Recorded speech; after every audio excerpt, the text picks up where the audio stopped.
Estamos de volta neste terceiro bloco do programa com a presença da professora Maria Eneida e dos professores Benjamin e Ademir.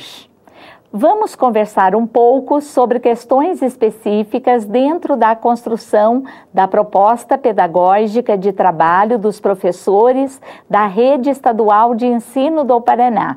Professora, quando então nós discutimos a questão da proposta pedagógica curricular, com base nas diretrizes curriculares estaduais, tendo como eixo organizador os conteúdos estruturantes, eu gostaria que você pudesse trazer alguns exemplos para tornar mais claro para os professores que estão nos assistindo as relações entre os conteúdos estruturantes e os conteúdos específicos. Certo.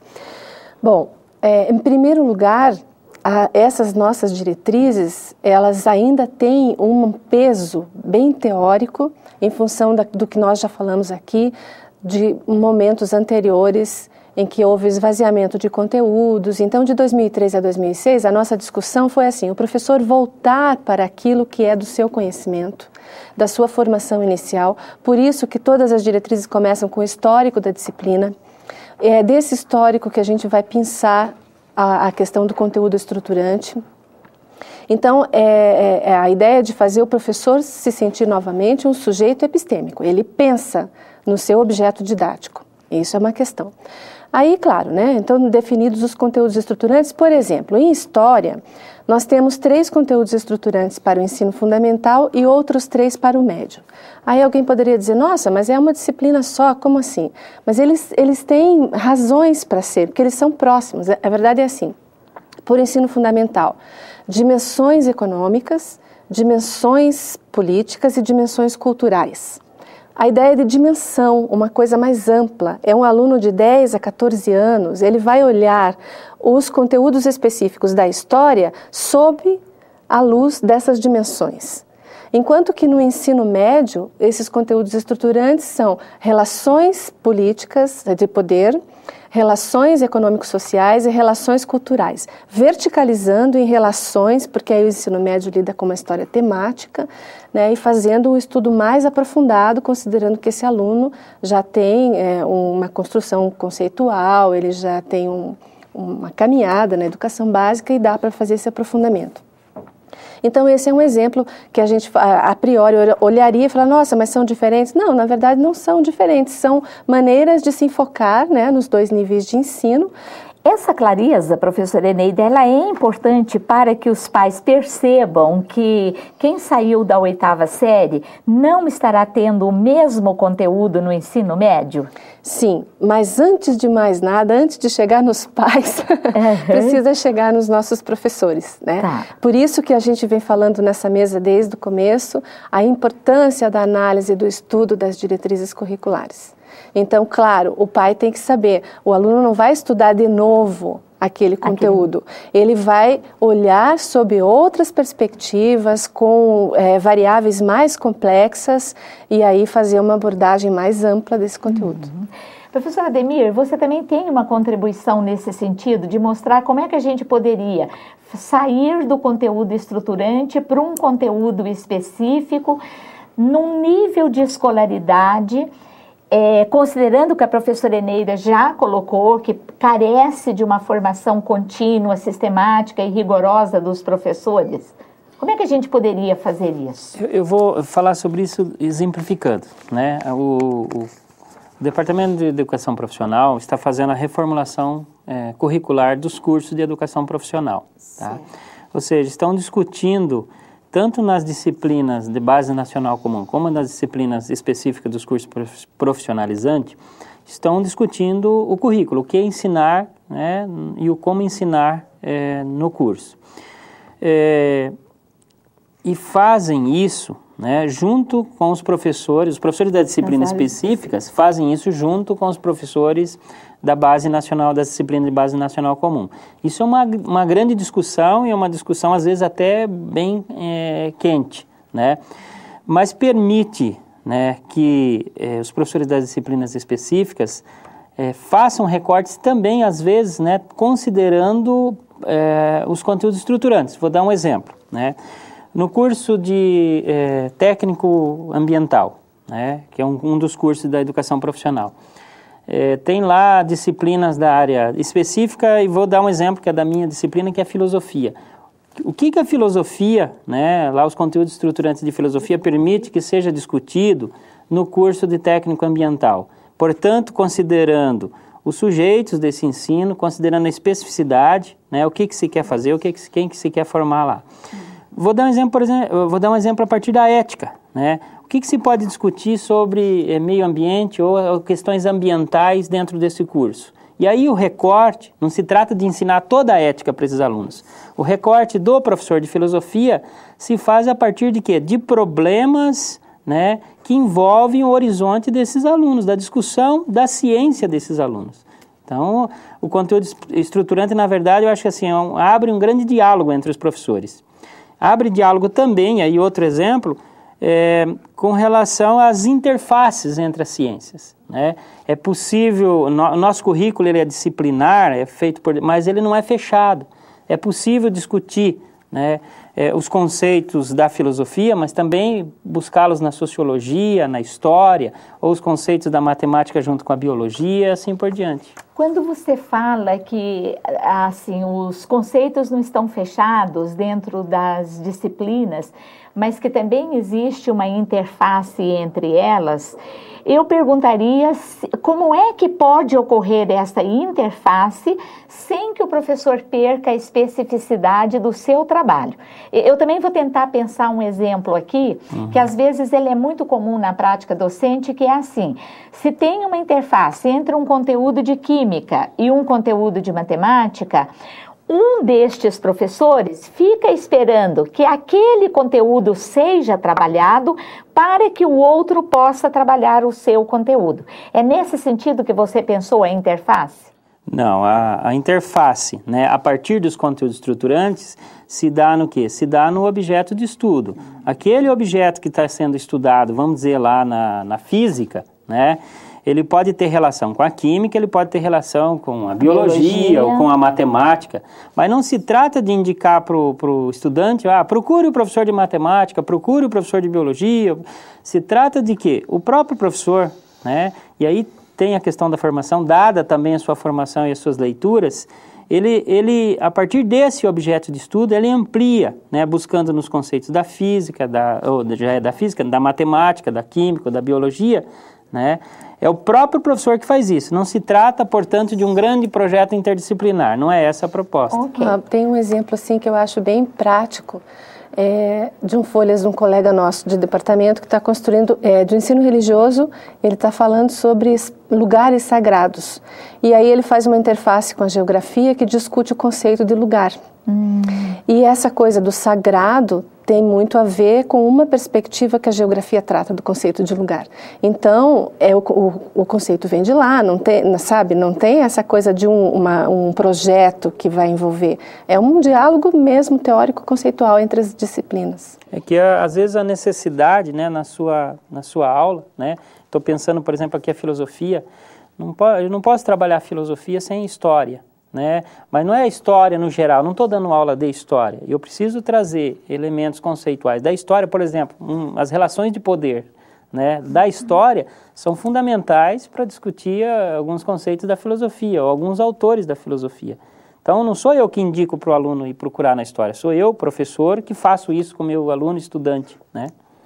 Então, se nós já pensamos aqui a importância do planejamento enquanto um espaço de discussão coletivo dentro da escola, que se dá numa perspectiva de horizontalidade, quer dizer assim, todos os sujeitos tendo voz, vez e voto para poder fazer essa discussão, e entendendo então que esse debate sobre o planejamento, ele parte de políticas públicas, como as diretrizes curriculares, ele parte de orientações de políticas públicas para as escolas, como a elaboração do projeto político-pedagógico, e a elaboração da proposta pedagógica curricular, a superação desta fragmentação, como já foi exemplificado aqui, está me mostrando que recupera a ideia fundamental da existência de um projeto político-pedagógico, enquanto um projeto de educação, enquanto um projeto de cultura, enquanto um projeto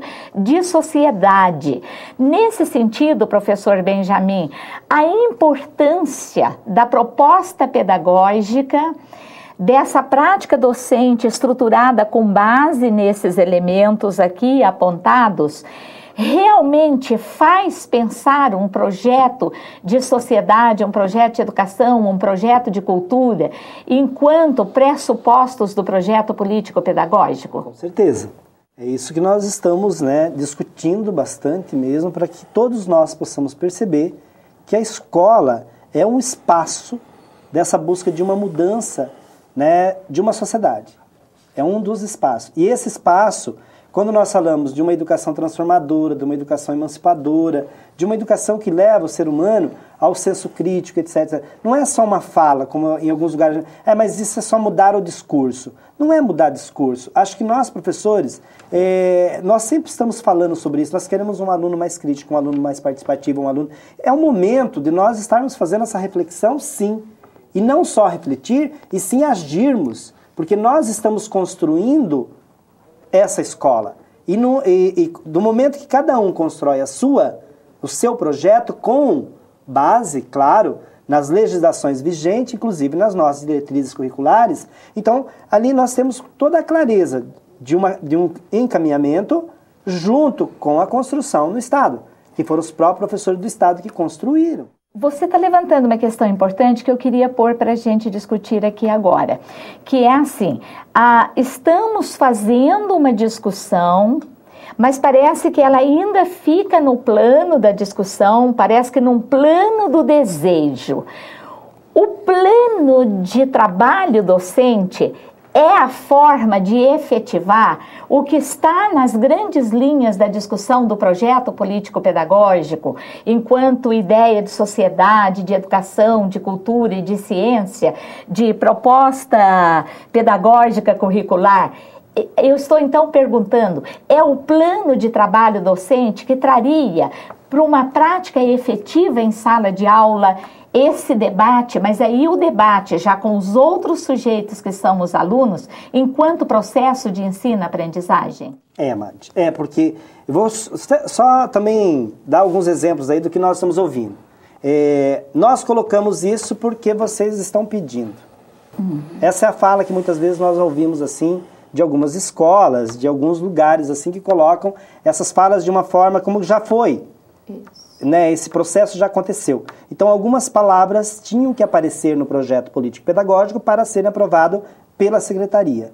Mas nós trabalhamos de uma forma diferenciada. Quem aprova o projeto pedagógico da escola é o Conselho Escolar da escola. Claro que nós acompanhamos o processo da construção. Quando você fala do plano de trabalho docente para dar conta dessa situação, é aí que entra o professor. O professor vai fazer a diferença na sua disciplina dentro da sala de aula. Não simplesmente construir um plano de trabalho docente porque a equipe pedagógica pediu. Não, é o momento de nós sentarmos, nós fazermos o nosso plano dentro do nosso conhecimento. Por isso que também foi o resgate nosso, no nosso processo de políticas públicas, do concurso público para pedagogos. Para o pedagogo ajudar no processo dessa construção e não simplesmente para receber um documento construído pelo professor, muitas vezes tirado do índice de um livro, simplesmente para cumprir uma norma e uma regra. Então agora, quando nós falamos do plano do trabalho docente, é sim o nosso momento como professor, dentro da nossa disciplina, do nosso conhecimento, a partir das diretrizes curriculares, construirmos a diferença, fazermos a diferença com esse conteúdo na sala de aula, nessa mudança de sociedade que nós tanto falamos. Eu vejo assim, Benjamin, que aí que está a dinamicidade do plano de trabalho docente e vejo que onde se efetivam, de fato, o PPP não existe no abstrato, ele é uma construção que ele se concretiza onde? No momento que o professor está em trabalho docente, em trabalho pedagógico com seus alunos, em sala de aula. E também as diretrizes curriculares, elas não existem né, a não ser lá escrito no papel, mas elas não existem no indeterminado, no abstrato. Elas existem no momento em que o professor toma como referência o conhecimento da sua disciplina para o seu ensino, para o seu trabalho com o aluno. E a dinâmica do trabalho, do plano de trabalho docente, que eu acho que é importante dizer, ele não pode ser fixo, ele não pode ser algo estático, feito agora, para daqui, usar um ano todo, daqui 2 anos está o mesmo. Ele precisa estar em constante revisão, ele precisa ser algo vivo, né? Então, professor Ademir, nesse sentido que você está dizendo, ele tem que ser um plano vivo. Eu gostaria, professora Eneida, de fazer uma questão para você assim.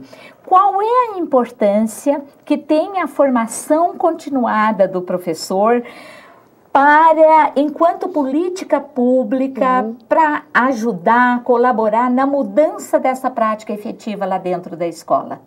Bom, é 100% absoluta, né? A formação continuada de qualquer profissional é importante, quanto mais a do professor, que é esse profissional que está lidando na educação, que tem lá um campo do conhecimento sobre o qual ele é responsável, e alunos, né, gerações que passam por suas mãos e que se formam por meio do seu trabalho.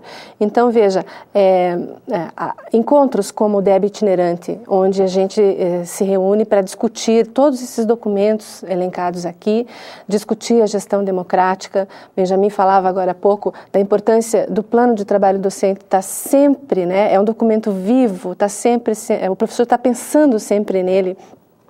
Mas isso, dentro do tempo da escola, é preciso que a direção auxilie, organizando, fazendo um esforço para que a hora-atividade dos professores daquela disciplina coincida, para que a equipe pedagógica tenha de fato o seu papel dentro da escola desempenhado, que é fazer um apoio, um suporte, a verificação junto com o professor desse plano de trabalho docente, avaliando o professor avaliando seu próprio trabalho, reescrevendo esse plano mensalmente, bimestralmente, quanto for necessário, para dar conta daquilo que lá no PPP, no marco situacional, foi diagnosticado como um problema. Então, como eu, professora de geografia, com aquilo que eu conheço, com aquilo que é da minha competência, posso, dentro da minha aula, ajudar a resolver aquilo que foi diagnosticado lá. É o planejamento, né? É a coisa do conjunto.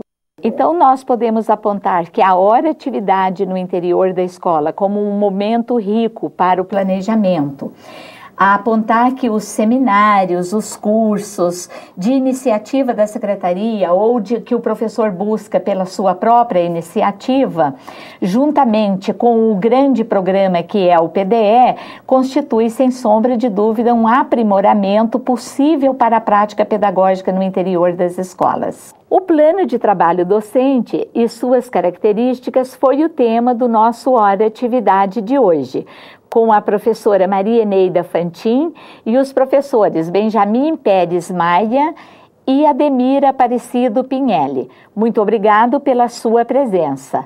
Lembre-se, este é um espaço aberto para reflexão sobre o cotidiano em nossas salas de aula.